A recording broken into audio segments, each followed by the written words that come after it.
I'm Paul Levinson, and welcome to Light On, Light Through, episode 109, my review of Philip K. Dick's Electric Dreams.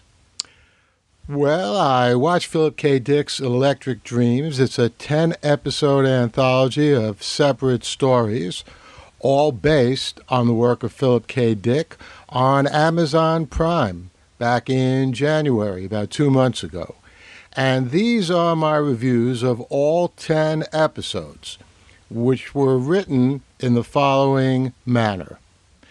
First, I wrote these reviews right after I saw each episode. Second, you should know that I've read many of Dick's stories, and I've enjoyed to loved all of them. But I generally find reviews that prattle on about how the movie or TV show compared to the novel or story to be a little boring or even irritating. So I refrained from doing that in these reviews, except in a few cases where exceptions were manifestly warranted, or at least I thought so. And finally, I tried very hard not to deliver any crucial spoilers like how the story ends, if there is a resolution, because often there isn't in Philip K. Dick stories. But you know how these things are. Inevitably, there will be a few spoilers. So please proceed at your own risk. Now let's get to the first episode. That's episode 1.1. It's called Real Life. I think of it as mutually alternate realities. It engages, as most of Dick's works do, the question of what is real and what is a dream or fantasy, or alternate in contrast to primary reality. But Real Life takes this in an exquisite direction, giving us two realities, each with devices that allow their protagonist to have a great vacation in an alternate reality based on what they need. And we soon learn that each protagonist's presumably primary reality is the other's vacation or alternate reality.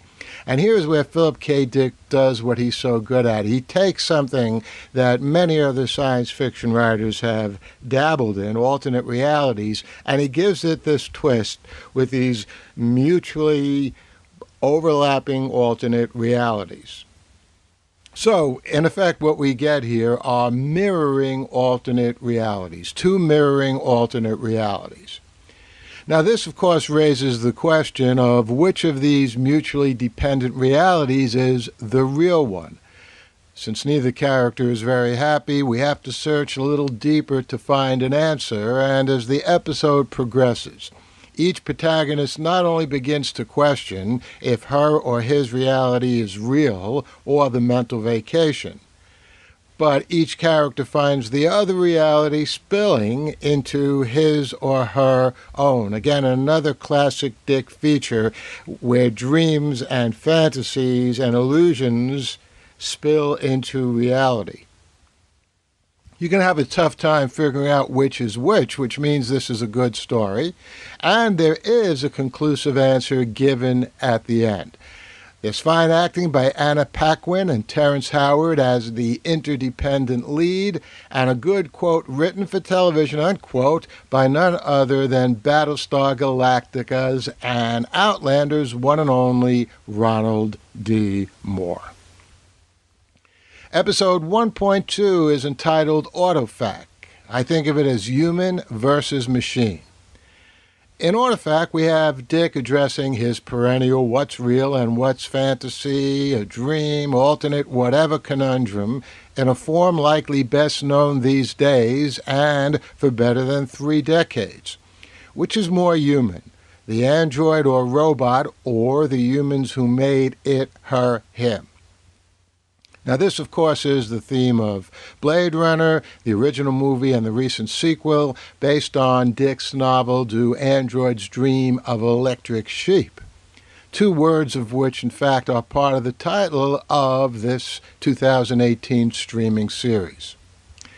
Since Autofact is just the second episode I've seen of Electric Dreams, I can't tell you if it captures the essence of Dick's science fiction better than the other episodes. But I will say it does an outstanding job of presenting the story of which is android and which is human with the intensity we might expect to find in HBO's Westworld, which in turn means that Amazon Prime in this series is playing on some high-intellect octane terrain indeed. Not surprising, because that's just what it did in its other Philip K. Dick production, The Man in the High Castle. And I reviewed both episodes, or both seasons of The Man in the High Castle, right here on Light On, Light Through. You can find links to those reviews on the lightonlightthrough.com podcast page. lightonlightthrough.com. Anyway, one of the reasons that Dick has had more of his stories brought to the screen than, say, Isaac Asimov, Robert Heinlein, Arthur C. Clarke, and all the masters of science fiction combined is that he knew how to put twists and turns and surprises right in with the most complex philosophic puzzles. Autofact has that, and it manages to provide a narrative that is fresh and surprising, even though its post-apocalyptic setting and artificial intelligence motifs are almost commonplace these days on the page and the screen. There's top-notch acting by Juno Temple, and it was good to see Revolution's David Lyons back. And it was well written for television by Travis Beacham, and sharply directed by Peter Horton. Let's go to episode 1.3, entitled Human Is. I think of it as compassionate or alien. Now, humans in outer space has been adopted to the screen far less than other themes of Philip K. Dick, but his work in that area is equally brilliant and sometimes better than his better-known themes. I've thought that ever since I read his Beyond Lies the Wub, first published way back in 1952. And in the case of Blade Runner, based on Do Androids Dream of Electric Sheep, the two motifs, outer space and robots, are in effect combined. Human Is, the third standalone episode in Philip K. Dick's Electric Dreams 10-episode anthology, is just about outer space, and it's science fiction at its very zenith. Though, if we're dealing with Philip K. Dick, nothing he ever writes is ever just about that, whatever that may be, because it's always imbued with the question which haunts and animates just about everything he wrote. Is it a dream, or is it real? Is it human or android, this dimension or another one? In Human Is, the question is whether Silas, powerfully played, by the way, by Bryan Cranston, is human or Rexorian, a dangerous species from another planet that likes to inhabit its human hosts. Silas, left on the mission, cold and distant to his wife Vera, played with sensitivity by Essie Davis, last seen, at least by me, in The White Princess and Game of Thrones. And he returns full of tenderness, consideration, and lovemaking that Vera tells him she never experienced like that from him before. Silas nearly died on this mission. So is his new, much better behavior the result of that experience changing him, making him more human, or because he is no longer just Silas, but a meld of Rexorian and human? Don't worry, I'm not going to tell you the ending. What I will say is that this is one beautiful piece of work, right down to the cinematography by David Katznelson, the directing of Francesca Gregorini, and the writing for television by Jessica Mecklenburg. And the acting not only sails, of course, with Cranston and Davis, but with strong supporting performances by Ruth Bradley, last seen in Humans, an Android series, about as Dickian as it gets, and Game of Thrones' Liam Cunningham. Having now seen 3 episodes of Electric Dreams, I'd say it's right up there with The Twilight Zone, and better, from what I've seen, than Black Mirror. That's right. Let's move on to episode 1.4, Crazy Diamond. I think of it as DNA batteries. The fourth episode in Philip K. Dick's Electric Dreams returns us to familiar territory, a man in a dangerous relationship with a female who is, well, not android precisely, but she's a Jill, in quotes, and is some kind of DNA engineered with an organic battery that runs down and needs to be replaced. That's what makes this relationship especially dangerous. Jill needs Ed, a thoroughly human programmer, to get her a new battery, and maybe some others, so the two can sell them, make lots of money, and run away together and live happily ever after. And there's one more little piece of this. Ed is married. Now, one could say that all relationships between human and android, or human and something that's quasi-human and runs on DNA batteries, are dangerous, and I'd be inclined to agree. But what always gives Philip K. Dick stories an edge is that he mixes the science fiction with a war or a crime or something else. And that's a potent cocktail, and mixed well in Crazy Diamond. The thing is, Crazy Diamond is so far the least like the original Dick story, which was sales pitch, that it's based on. It doesn't even have the same name, which makes it different in that respect from the other three I've so far reviewed. Now, I did say in my review of the first episode when I began these reviews that I wouldn't be comparing the streaming episodes to the original stories, but here I am obviously making an exception for Crazy Diamond, as I said I would, which also has a strong feminist element not in the original. But I don't want to give anything more away. Like the three first episodes, Crazy Diamond has top-notch acting by famous and not-so-famous actors, including Steve Buscemi as Ed and Sitsi Babbitt Knudsen, I assume that's how you pronounce the name, from Westworld, and one of my all-time favorite shows that I think we streamed on Netflix, Borgen, takes place in Denmark, and Knudsen plays Jill. This is written for television with a good ear as well as eye by Tony Grisoni and well directed by Mark Munden, with kudos for whoever came up with the idea of Ed in the water, reminiscent of Buscemi in the opening scene of Boardwalk Empire. Episode 1.5, The Hoodmaker. That's the title of it. I think of it as Telepathy and Police. Telepathy is another favorite, but not as well known as some other themes of Philip K. Dick, appearing in the aforementioned Beyond Lies the Wub in 1952, and its combination with police procedural in Philip K. Dick's Electric Dreams, episode 1.5, The Hoodmaker, makes her a classic Dick amalgam. And it's also a great story, compellingly rendered. Honor is a telepath or teep, teaming with Agent Ross to maintain order, which includes controlling the teeps whose ability to read normal human minds sows unease and disorder. Understandable. The situation is brought to a boil by the Hoodmaker, who makes hoods which, when donned, block out the teep probes. The Hoodmaker is smartly written for television by Matthew Graham, who also wrote the TV adaptation of Childhood's End and the British version of Life on Mars, much better, by the way, than the American version. And he has Honor saying such memorable things as, quote, I could read people before I could read books, unquote, and Ross telling Honor, quote, you can read minds, but you can't read my heart, unquote. That could be a great line even from a Beatles song. I don't think it is, but it's a good line here. Now, I just love quintessentially science-fictional lines like those. And there's a nice symmetry between Holliday Granger from the Borgias playing Honor and Richard Madden from Medici playing Ross. Good directing, too, by Julian Jarrell.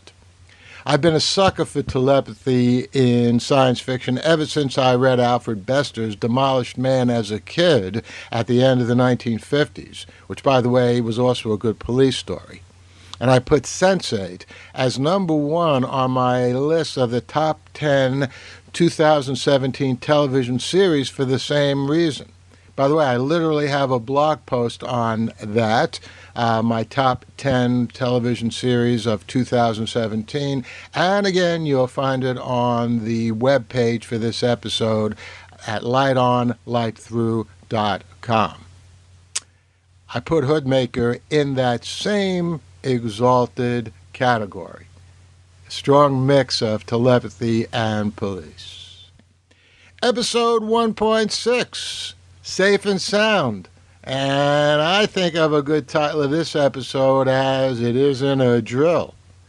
Now, Safe and Sound, episode 1.6 in Philip K. Dick's standalone 10-episode series on Amazon Prime, returns to the familiar but always exquisite Dick territory of is it real or illusion?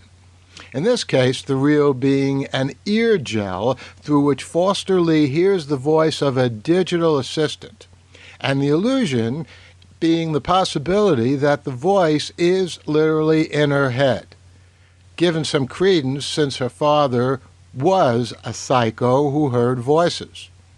This dilemma is presented in the environment of a not-so-distant future in which the big eastern cities are worried about domestic terrorist attacks from the rural bubbles, that's in quote, bubbles, that's what they call it there, out west. On that count, Safe and Sound is as reminiscent of Damon Knight's classic 1951 story, Natural State, as it is of Philip K. Dick's 1955 story, Foster You're Dead, on which this episode is thinly based.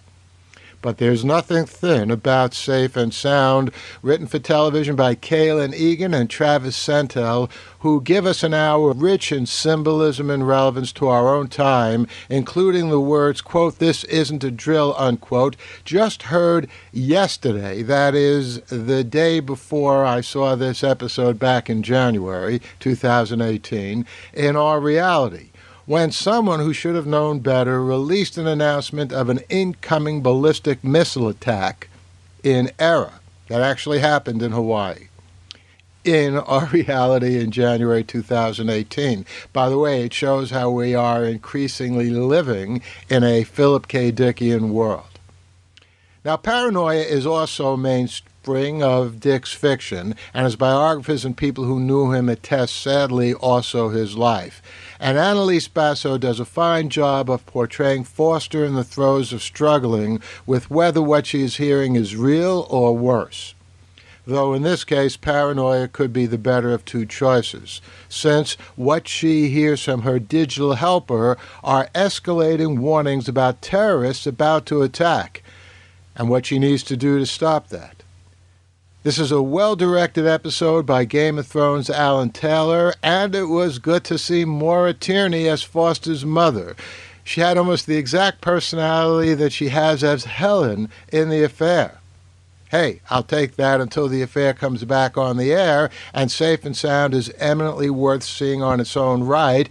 And guess what? You can hear my reviews of the first, I think, 2 seasons of The Affair, again on Light Through. I'll put links to those again on the webpage, and I'll soon be reviewing Season 3. Season 4, by the way, I think is due back on Showtime in the summer of 2018, so I'll eventually be back with reviews of that as well. Let's return to Philip K. Dick's Electric Dreams, episode 1.7, entitled The Father Thing. I think of this as Dick from space. The 1950s were invaded with science fiction in which entities from outer space arrived here and took over the bodies of human beings. Invasion of the Body Snatchers made into a movie at least 3 times, 1956 and 1978 by that name, and again in 1996 as just Body Snatchers, and many more times as riffs on the same story with different names, is the best-known iconic template for that tale. So it was good to see it back again in The Father Thing, episode 1.7 of Philip K. Dick's Electric Dreams. This episode tells us the story from the perspective of a boy whose father has been taken over by an alien from space. Written and directed by Justified's Michael Dinner from Philip K. Dick's 1954 story, The Father Thing.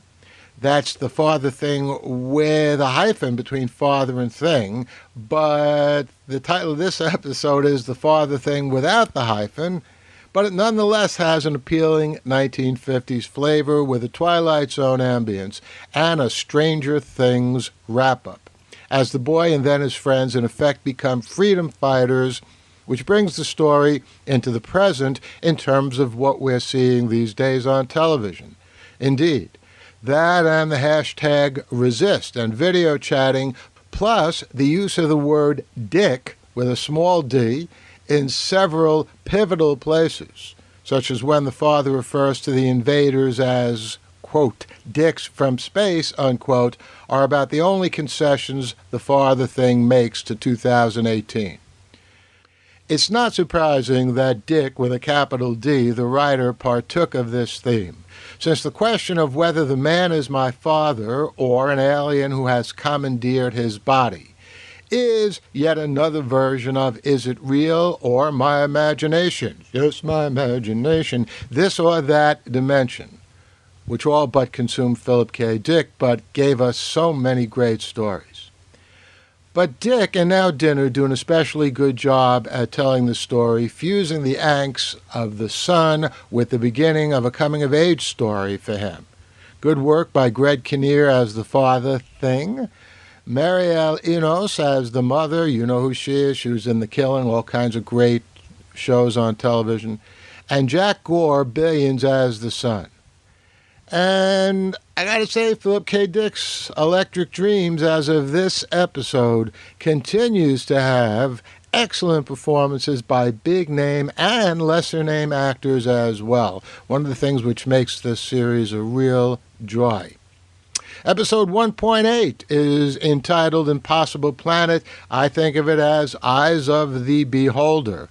Now, I've been saying throughout these episode-by-episode reviews that this anthology has been attracting some top-draw stars. I mean, we're talking Bryan Cranston, Steve Buscemi, Anna Paquin, Terrence Howard, Maura Tierney, Marielle Enos, and the like. But episode 1.8, Impossible Planet, brings us none other than Geraldine Chaplin, Charlie Chaplin's daughter, who made her first big appearance back in the 1960s in Dr. Zhivago. She plays a woman in her hundreds, wanting to visit planet Earth before she dies. The story brings us back out into space, and it's pure Philip K. Dick, this time pitting us into a choice of not whether this person, memory, or thing is real or illusion, but whether the faux Earth to which the unethical captain is taking her will fool her into thinking she's really back on humanity's home. And the ending, which I won't reveal, is also classic Philip K. Dick.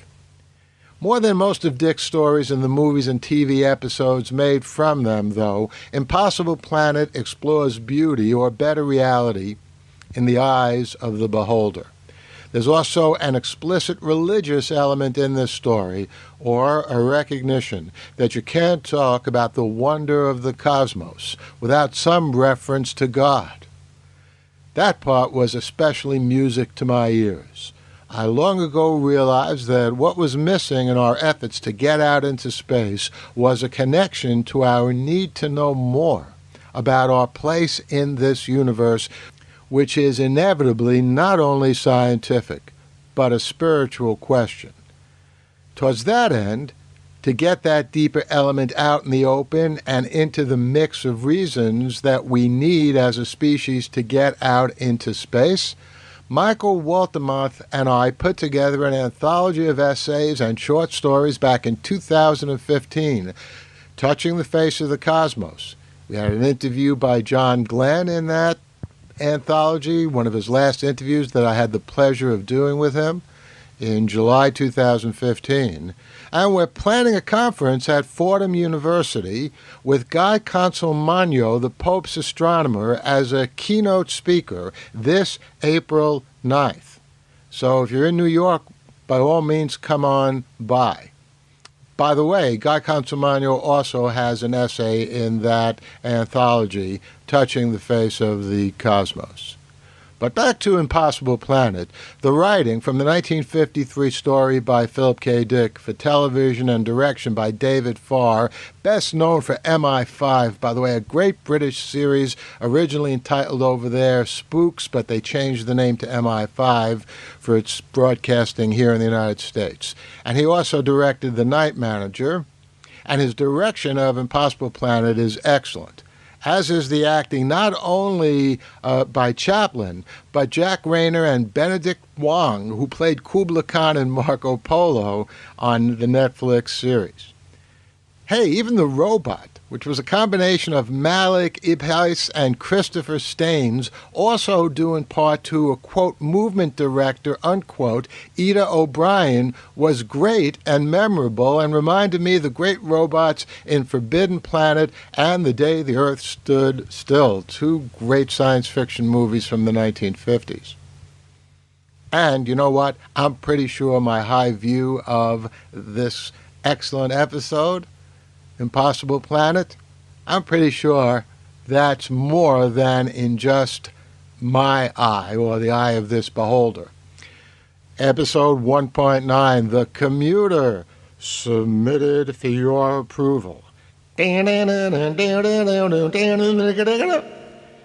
Hey, if that little theme sounds familiar, well, I said in my review of Philip K. Dick's Electric Dreams 1.3 that I thought the series was, quote, right up there with The Twilight Zone, unquote. You know, I tend to make quick judgments, but I still feel that way now looking and thinking about the 9th episode. I even entitled my review of Electric Dreams 1.8 Impossible Planet, that's the review you just heard, Eye of the Beholder, in quotes, which, come to think of it, was the title of one of the best Twilight Zone episodes.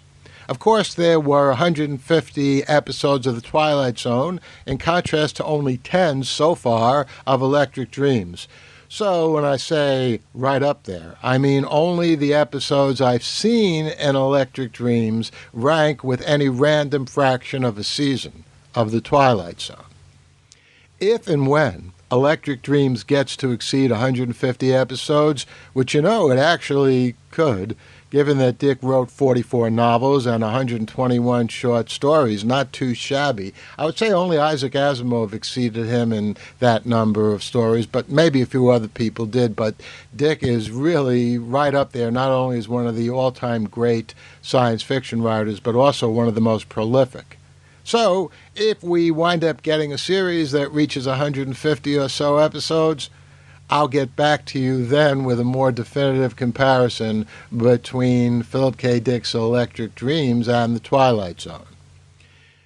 In the meantime, though, episode 1.9, The Commuter, feels so much like a Twilight Zone episode that I half expected Rod Serling to appear and say, "Submitted for your approval." Though, in case you didn't know, he actually only said that 3 times in the entire Twilight Zone series. But The Commuter easily could have been a companion to A Stop on Willoughby. Another great Twilight Zone episode. It was the 30th episode in the series from 1960, which also has always been one of my favorites. Indeed, since Philip K. Dick's original The Commuter story was published in 1953 in Amazing Stories, where, by the way, one of my first stories, Albert's Cradle, was published 40 years later, Rod Serling may well have read Dick's story and had it in mind when he wrote Willoughby. Jack Thorne does a fine job bringing it to the screen in 2018, greatly assisted by Timothy Spall, whose Ed has one of those quintessentially British faces. His Willoughby is Mackin or Macon Heights, a stop on a train line that doesn't quite exist, literally. So here, the real or not real thread is woven around a town, replete with a diner that serves great pie, which, when you add in the attractive, talkative waitress, also resonates with another real or not multiple reality classic, Twin Peaks. David Lynch, Rod Serling, Philip K. Dick do have a lot of uncommon in common. And now to the last episode, which I feel bad about because I wish there were more. It's a great episode, episode 1.10, Kill All Others. A great episode which I think of as Too Close for Comfort. The 10th episode of Philip K. Dick's Electric Dreams, which I hope will be the first 10 of very many, is Kill All Others. Although each story is different, they're deeply connected and intertwined by the central galvanizing themes of all of Philip K. Dick's work, which we've been talking about here. Is it real or an illusion? With the struggle to decide which, always laced with paranoia. Kill All Others has these characteristics par excellence and is also the closest to the very time we're living in right now. That makes it closer to Black Mirror than The Twilight Zone, though it feels a lot like a Twilight Zone episode, too. Philbert Noyce sees a political candidate on television, the only candidate, by the way, running for president, and the candidate introduces a slogan, Kill All Others.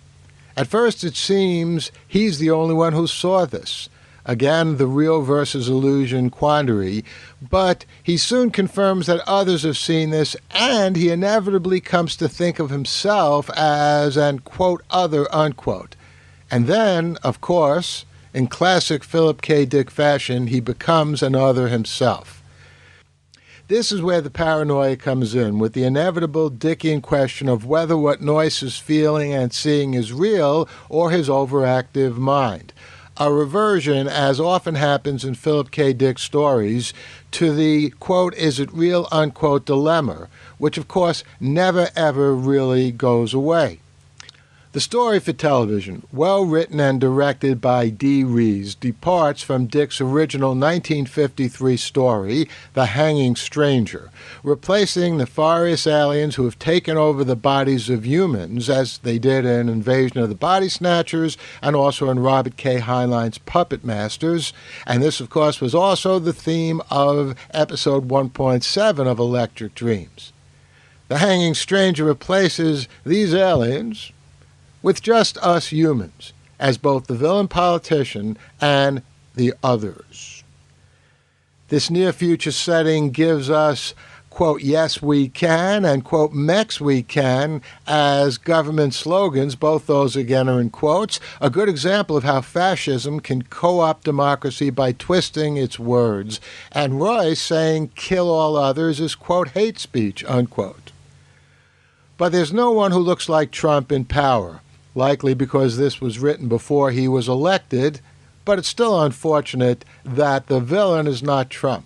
The single candidate is a woman, which puts Kill All Others in league with the new season of Homeland, and even Claire in House of Cards, with women in charge with dictatorial tendencies. Is this a shot against Hillary Clinton? Well, you can decide. All I'll say is I would have rather seen a Trumpian in this role, since his policies are indeed, and unfortunately, getting closer and closer by the day to the xenophobia towards everyone around us in Kill All Others. Very good acting by Mel Rodriguez as Noyce, and Glenn Morshower, 24, as one of his co-workers, and Vera Farmiga as the nameless candidate.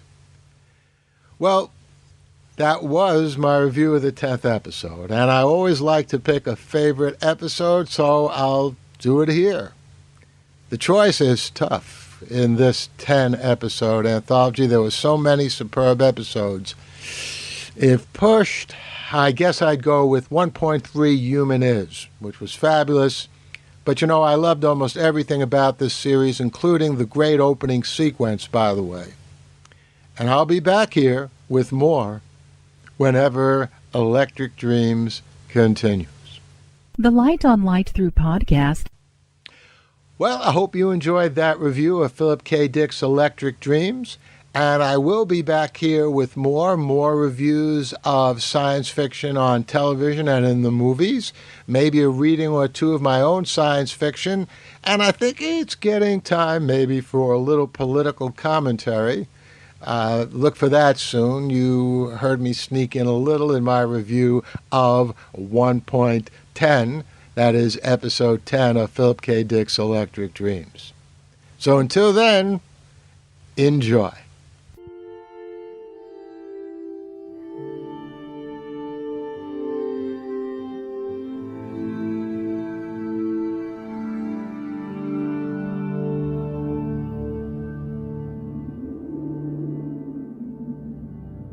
Athens, 2042 AD.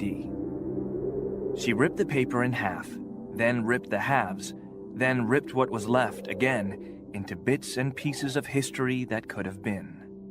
Sierra Waters had read once that, years ago, it was thought that men made love for the thrill, while women made love for the sense of connection it gave them. Curled Up with a Good Book says, Sierra Waters is sexy as hell. You can find out more about The Plot to Save Socrates by Paul Levinson at theplottosavesocrates.com.